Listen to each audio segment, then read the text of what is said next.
back to this setting again. Well, welcome back to my kitchen, essentially. Which the light? Well, the lighting's actually pretty good. It was raining earlier today, and the lighting was horrible, so that's why I didn't record this earlier. But you probably won't know that because I'll upload this late at night anyway, like I always do. So, hi, welcome back to to this style of review. The last time I did this was for Monarch Legacy of Monsters, that series. I actually like this format of review of doing IRL stuff. I feel like it's more personal. You get to know my more logistical thoughts. Get to come straight from the mouth. Not really. Well, I don't script my videos anyway, but it feels like we're actually having a one-to-one conversation. We're actually talking to each other, expressing my thoughts while I'm expressing my thoughts to a camera, and you're listening to me. Hopefully you're replying in the comments too, telling me your thoughts, but usually aren't, because I usually make these videos as essentially talk to myself. But yeah, welcome back to this style of review, and today we're doing this in honor of Godzilla X Kong, the new Empire. It just released. That's a lie. Actually, it's been out for a couple of days now, and as usual, I'm late to reviewing it. But this will be a will this be spoiler free? It won't be. It won't be spoiler free. It will not be spoiler free. But I'm not going to be saying a lot about it because, surprisingly, I don't have a lot to say about it. Surprisingly, I actually thought I would, but I didn't. So it's not a bad thing anyway, though. It's okay. For all my ADHD viewers out there like me, I'm gonna put this out there right now. If you want to just skip, if you don't want to hear me ramble all along about nonsense that you don't care about, TLDR, I like the movie. I do like the movie. I think it has problems, but overall, I enjoyed the experience. There you go. You can leave now. There, simple little review for you guys. But for all my other people's, yeah, I don't have a lot to say, but I do have some things to say, and I feel like just rambling on is gonna be wasting time, and we're not gonna have enough time to really get into all that stuff. So yeah, without further ado, let's just get into it first. Starting off with probably the thing that is most prominent in the movie, the Titan. Also, side note, ignore the bonnet on top of my head. I just woke up from a nap. Should tell you how I've been spending my time recently after watching this film.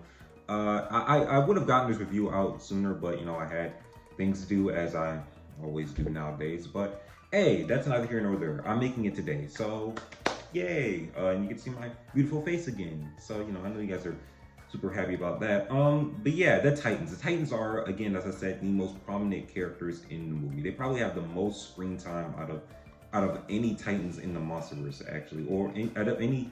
They have the most screen time. They've had more screen time than they've had in any earlier entry in the MonsterVerse, which is definitely going to be a plus for a lot of people.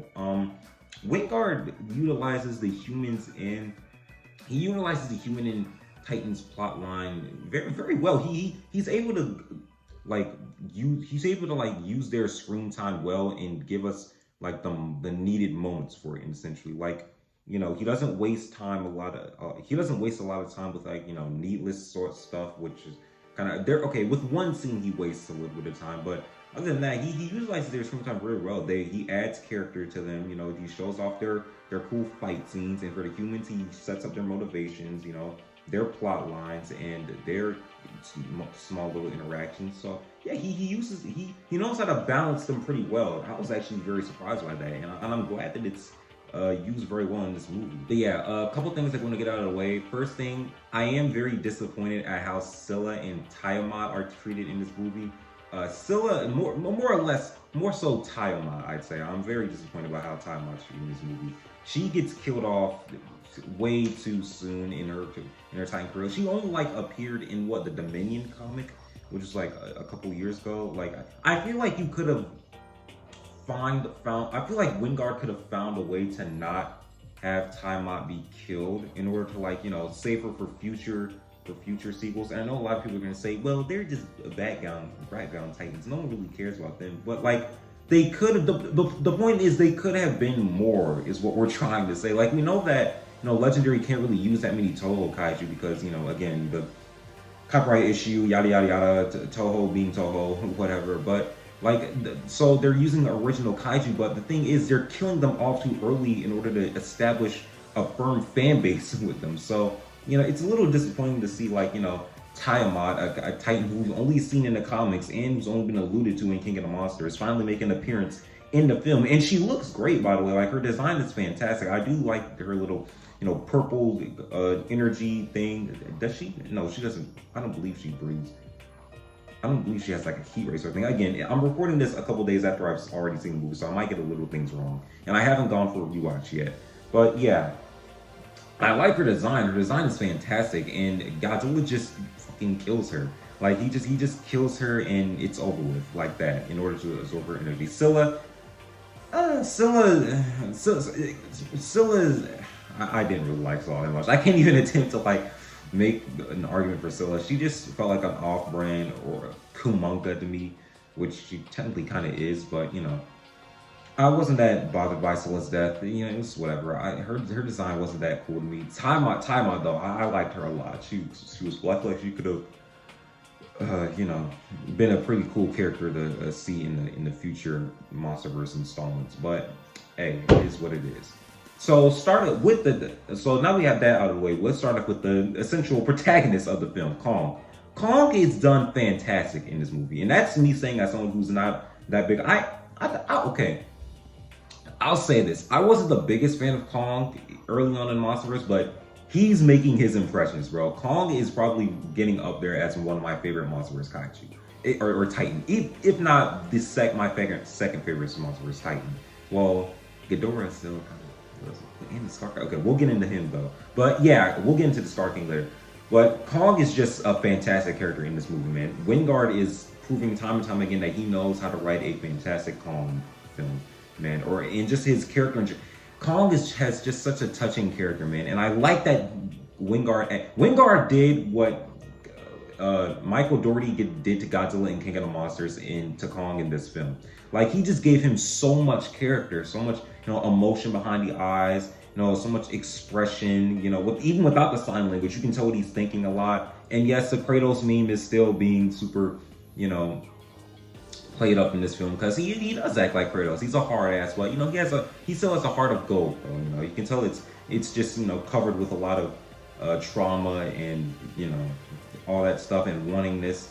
It's sweet. I do like Kong's story arc. He's a very good character. He's probably the best Titan character in the movie, and as a Godzilla fan, that's saying a lot. He's the best Titan character, and of course, you can't talk about Kong in this film without talking about Sumo, yeah, that's his name. I said fucking Sumo from Clarence. Suko, yeah, I like Suko. Suko's a good character. I thought he looked ugly as hell when I first saw him in that little CGI trailer.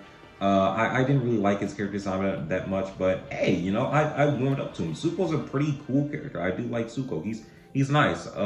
He's a little shit at first, but that's because he doesn't really trust Kong yet. As Kong starts, showing him more and more of his kindness, he starts, growing closer and closer to Kong, and they form a little bond relationship. And I like them.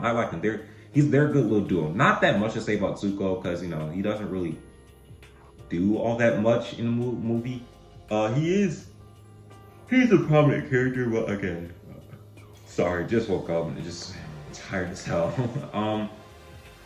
Yeah, he's not that much of a prominent. He's the prominent character actually, but he doesn't do that much with the time he's given. He's more of like a character there to sell toys. He doesn't have that big of a character arc.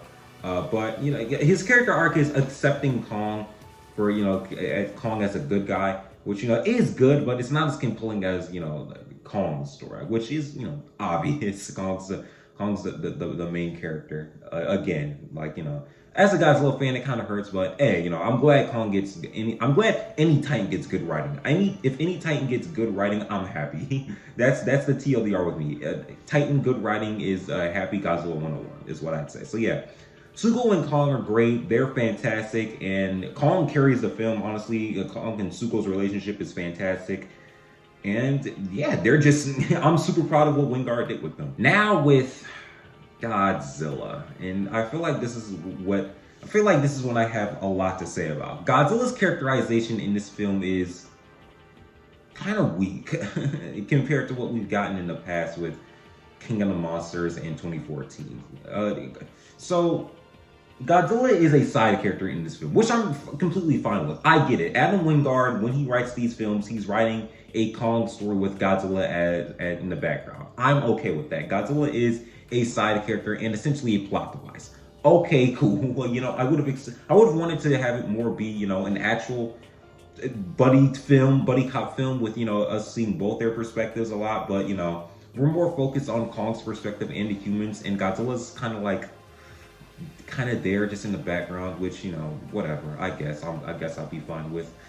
But it's the characterization for me that kind of rubs me the wrong way with how he's done in this film. Godzilla feels more like just an angry, rampaging titan instead of like a protector or someone trying to keep balance.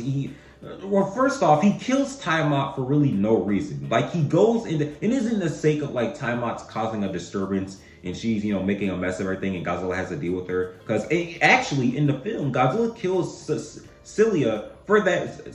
Celia, I think that's her name. How am I forgetting these kaijus' names? Because we don't see them enough. Enough is what I'm trying to say.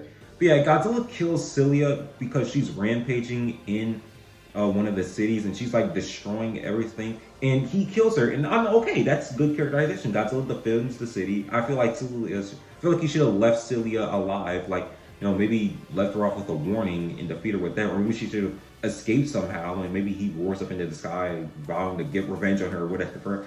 But yeah, nah, Godzilla kills her, which whatever. But that's fine. That's good characterization. It shows like he's still like a guardian of Earth. He's still protecting stuff. He's still doing his job right. But he kills Tiamat for essentially no reason. Like he just what? No, he doesn't kill Tiamat for no reason. He kills it to absorb her energy, and that just feels very villainous to me. Like, and Godzilla's essentially supposed to be an anti-hero in this, MonsterVerse series, which, I get it, that could be seen as an anti-hero act, but it just doesn't. It just doesn't come off like that because there's no reason to like kill Taiwan. He could have like maybe battled her out of her domain, which is still an asshole thing to do, but it would have been better than just killing her outright. Just like attacking her and just ripping her spine, ripping her like scales off and then just brutally demolishing her. So yeah, I'm not really a fan of this Godzilla characterization. He feels like he's still in his edgy I hate all humanity phase, which according to spoilers, I mean, if you made it this far without real saying it was a spoiler review, what the hell are you doing? But yeah, spoilers in the Godzilla X Kong novelization. It's in the year is 2027, like 3 years after Godzilla versus Kong. So I don't know why he still has this huge hatred for humanity for what. Well, I mean, I guess I can kind of get it. After Mechagodzilla, their relationship isn't that good, but he's destroyed Mechagodzilla. I guess he should be calmer now. Is what I'm trying to say. It's been 3 years. He should be a little bit calmer now after Mechagodzilla. He's starting to regain his trust into humanity. Is what I would say. He's still kind of violent, but he's learning to be better with it. That's how it should be anyway. But no, Godzilla's just a very rampage violent. He's very guns first, ask questions later, which is I just feel like doesn't fit this characterization for what we've got with Godzilla. Also, his CGI just isn't really all that appealing to look at, like how it's been in the past MonsterVerse films. I know that this is the lowest budget the MonsterVerse had, any MonsterVerse film has had, which I feel like you can see it in a couple scenes, especially with Godzilla. The film still looks great, but like there are a couple scenes where you can tell like this doesn't have the budget like it did before, which isn't a bad thing. I think a lot of movies should have a lower budget, to be honest. You shouldn't be spending $500 million to make an hour and 45-minute movie. But hey, whatever. This budget's not really a problem, but the CGI in some of the scenes aren't the best to look at. His evolved pink form, I didn't have that big of a problem. At least I don't think I had that big of a problem with it when it was first revealed. I thought it looked fine, cool, whatever. Godzilla got a design change like he always does in every saga ever. That's not really that explained all that much. I don't think it was even explained in the Heisei or why he looked that much different, except for like burning Godzilla. But hey, whatever. The evolved pink form is fine looking, I guess. I like the elbow spikes. The elbow spikes are cool. And his little dragon-like design, I do enjoy it. I just really wish Tiamat didn't have to die in order for him to get it, but whatever. The King Kong versus Godzilla reference of him bursting out of ice was pretty cool. He can now do. He's super powerful in this one, by the way. Like even without the evolved form, he's fucking. He is at least stronger than he was in King of the Monsters. At least has to be because he's able to do the nuclear pulse without being in burning form now. Which, yes, let's fucking go. Fantastic. He's evolved form. I don't think it's stronger than Burning Godzilla, but it's definitely he definitely would have put up saying Evolved Godzilla. Evolved Godzilla's fun. You know, he's a nice addition to the MonsterVerse roster of redesigns. I don't think he'll be like that in the next film, whenever the next film ever comes out. Even I don't think Wingard. Well, who knows? I don't know. I don't know how long Adam Wingard is going to be, directing his line of MonsterVerse films. I kind of hope he doesn't direct a new one because I just want to get someone new into the picture. See someone else's ideas for a change. Sorry, I looked over there and stuff. So. Piece of light. The lighting's different, by the way, too, because I'm recording this at a different time of day. I know my schedule's horrible and everything like that. So yeah, this video is definitely not coming out today. But just yeah, Evolved Godzilla's fun. Godzilla's a side character. It would have been so much cooler if they if Wingard had maybe mellowed out Godzilla, maybe return him back to his King of the Monsters stuff, or he'll get aggressive if he has to. He'll get aggressive if he's provoked and doing something. I get it. He likes they state all in the movie oh, he sent something, he's preparing for something. I get that, but at the same time, maybe don't have him break into Tiamat's domain and just attack her all willy-nilly and kill her. Maybe try and find a reach around for how he can obtain that sort of power. Maybe just, I don't know, actually have him stand in an iceberg and absorb radiation that way. I don't know. But I feel like there are better ways to characterize Godzilla instead of just being a violent brute. So, not really a huge fan of his characterization in this movie, but, he's still good. I still like Godzilla. He's not that bad. I do enjoy him for what he is. He does steal every scene he's in, so, that's always fun. It's Godzilla, of course he is. So, I like Godzilla. I like Godzilla. I like some of his scenes in the movie. Characterization could have been better, but he's good for what he is. The Scar King. The Scar King is what I really want to get into. He is probably he is probably one of my favorite MonsterVerse antagonists. He is fantastic. His facial expressions remind me of Ghidorah. Just everything about him, his personality, the way he just holds himself, just everything about him is perfection. Adam Wingard was in his bag making Scar King. The Scar King is just fantastic. The Scar King is a excellent MonsterVerse villain, dude. He's fantastic. He's actually dark. Well, I think this might be one of the darkest MonsterVerse kaiju or titans we've had. There's a scene where Kong first enters his lair and you see ape skulls, full-on ape skulls, not just skulls, ape heads, decapitated ape heads on spikes and spears as he's walking around. It's oh my god. I didn't expect to even that shocked me the first time I saw it. I was what the fuck? That was super brutal. Yeah, he's a dictator, sort of ape leader. He rules all the gorillas with an iron fist. He's he's very dictatorish, and there's also some pretty dark implications. He has a group of female apes that have kids that look exactly like him. So I'm not going to delve too deep into that, but there's the Scar King's pretty deprived. I'll say he's a very messed up villain. His essential, his motivations aren't really anything that good to dive into. He's just wants to conquer the surface world because he wants to conquer the surface world. He doesn't need any more of a motivation other than that. He just wants to conquer the surface world, which sure, why not?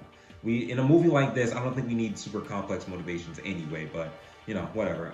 Scar King's fantastic. He's one of those villains where he's not strong on his own. He's a very intimidating person, if you know what I mean.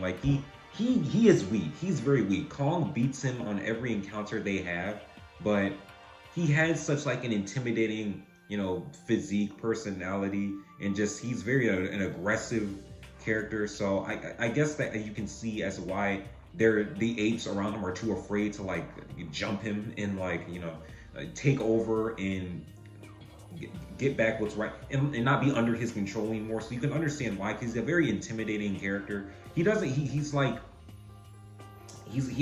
gnarly design too. He has these outward spoken fangs, canines. He's balding on top of his head. Just his design is fantastic. I really love his design. I have no clue where he got the device, not the device, the rock to like control Shimo from. Like, is it ever explained where that's from, or how he even encountered Shimo in the first place? Probably not. I don't think it's explained in like the novelization either, but whatever.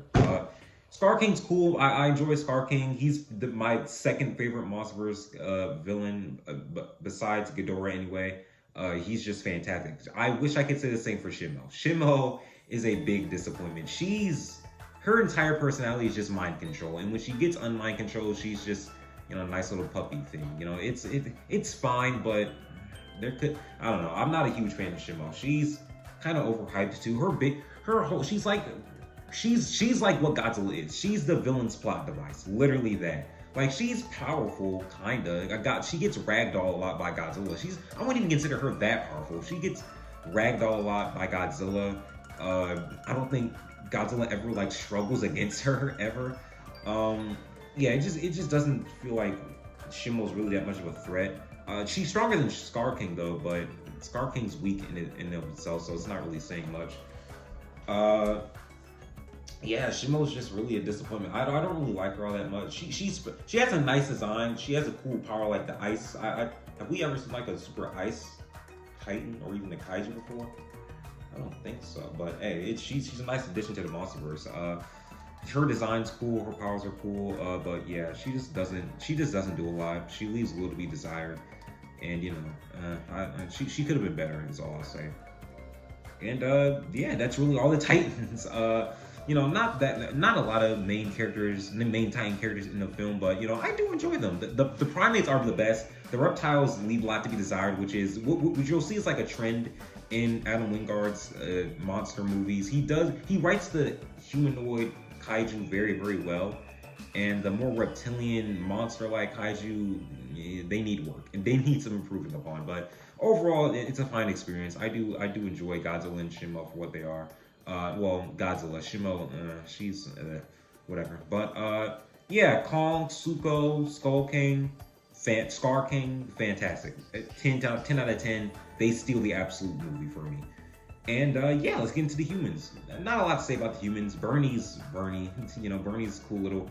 The humor is actually very good. That's something I will say. The humor is very good. Adam Wingard did his thing with the humor. There were some scenes where I did laugh out loud. It was not a lot, but I did a little chuckle every now and then. So the humor is very good. I do like Adam Wingard's humor in this film. Bernie's Bernie. He's a comic relief character. Not too much to say about him, unfortunately. I think he could be more, but I don't think he will be. Adam Wingard doesn't really seem to be pushing him into a sort of serious kind of character direction. Well, he has serious moments, but that's not the forefront of his character. He's the comic relief in a essential way. Trapper is the best character in this film. Trapper is fantastic. I love him. He's like the, slick back, laid back kind of guy. He's Australian. You know the one I'm talking about. The Australian archetype, the Crocodile Dundee. Him, that sort of archetype. I love Trapper. Trapper's fantastic. He starts the film off like giving Kong a dental, like he takes his tooth out and makes like a metal fake one. So he's a cool character. I do like Trapper. Gia and I forgot what the lady's name was. She had long hair in Godzilla vs. Kong. Gia's mom, I forgot her name. I'll put it up on the screen. She's fine. Her and Gia's storyline is cute. I like her. I like their storyline. Gia, again, she's fantastic. Her actor absolutely kills it with her role. She was fantastic in Godzilla vs. Kong too. The sign language between her and Kong are fantastic. I love their relationship. Oh yeah, so there are more Iwi in the Hollow Earth, and apparently they're like connected to Mothra. I forgot about Mothra. I completely forgot about Mothra. Mothra's cool. Now you know what I would have loved? I would have loved for Mothra to be like in her larva form. I feel like that would have been a great little touch to the movie. I get why she's in her like imago state and adult form, but man, I would have loved Larva Mothra. Larva Mothra would have been such a cute little addition to the movie. We didn't get enough of her in King of the Monsters. That's why I wish we got like more of her in Godzilla X Kong. But adult Mothra is cool too, I guess. Whatever. I would have loved Larva Mothra, but whatever. Not too much going on that. Gia connects with Mothra. That's basically her whole role in the movie. She's like the connection between Mothra and the Iwi people and helping Godzilla and Kong not be at each other's throats, or at least not making sure Godzilla doesn't tear Kong's throat out again for the second time. G is cool. Bernie's fine. Gia's mom is, she's cool too, I guess. Kind of their storyline's cute. Trapper's fantastic. 10 out of 10 character. Love him always. Other human side characters, whatever. Who cares? And yeah, that's the humans. There's really not that much to say about the human characters, unfortunately. The plot, whatever. The plot is honestly, who cares? The plot's whatever. It's just generic kaiju monster plot action thing. Really, there's not that much else to talk about the movie. I did very much enjoy it though. I did enjoy it. I liked it a lot. I feel like we don't need to keep jumping forward in time like we always do after King of the Monsters. I liked, Godzilla 2014 and Godzilla King of KOTM's more, realistic time jumps, where we actually have a realistic time between the films. Like the film's release date takes place in the actual universe of the movies. I enjoyed that. I wish we could go back to that, but hey, whatever. Yeah, that's it. Really, Godzilla X Kong New Empire. Was it worth the wait? I mean, we really didn't wait that long, so yeah, kind of. I guess we didn't. This wasn't like Godzilla versus Kong or Godzilla King of the Monsters, where we were like waiting years and years and years for it. So it was. Yeah, it was a good movie. I liked it. I enjoyed it. A lot of people are gonna probably be pretty mixed about it. So I didn't have much. I didn't have to say a lot. I didn't have that much to say as much as I thought it would. Surprisingly, I thought I would have a lot to say, but no. It's an enjoyable movie. I do like it. Yeah, kaiju the Titans are fantastic. Human characters do their thing. They do it well. Environments, whatever. Story non-existent. But yeah, that's it. That's really it. That's all I have to say for this video. Go watch Godzilla X Kong New Empire. I do enjoy it. It's not my favorite MonsterVerse film. It's definitely not the best either. I see a lot of people saying on Twitter, relax. Godzilla X Kong is not the best MonsterVerse film. Calm down now. I rank it like, I don't know, third place maybe. I'm not even that actually. I rank it possibly I have no clue. Okay, my ranking goes Godzilla King of the Monsters, Godzilla 2014, Kong Skull Island, Godzilla versus... Okay, so this is probably my least favorite MonsterVerse film. That's not saying it's bad. I'm just saying, like, I enjoyed the others a lot more than I did this one. So, Well, I don't know. I'll come back to you on that. Maybe I do enjoy this more than Godzilla vs. Kong. But, hey, what do you guys think about the movie? It's still relatively new, so, tell me what your thoughts on it. Do you like it? Did you hate it? Do you not know what to think about it? Let me know down below. What do you guys think is going to happen next in the MonsterVerse? Do you think Wingard's going to stay? I hope he doesn't. No hate to the guy. He seems like a fantastic person. He's obviously very passionate about these films, but, I just want to get someone else's, directional view on a Godzilla film. I would very much like another solo Godzilla movie, please. I get it. Kong's like the forefront currently, but I kind of want to get back to where we were at basics, where, Godzilla was at the forefront and, he was like, I would love a third solo Godzilla film, essentially what I'm trying to say after this. But, yeah, who knows? We'll see what happens in the future. Yeah, comment down below what you guys think of this movie. Did you like it? Did you not? Did you not know what to think about it at all? Leave a like, subscribe, and until next time, we'll see you all in the next video. I enjoyed it. Good movie. And, yeah, peace.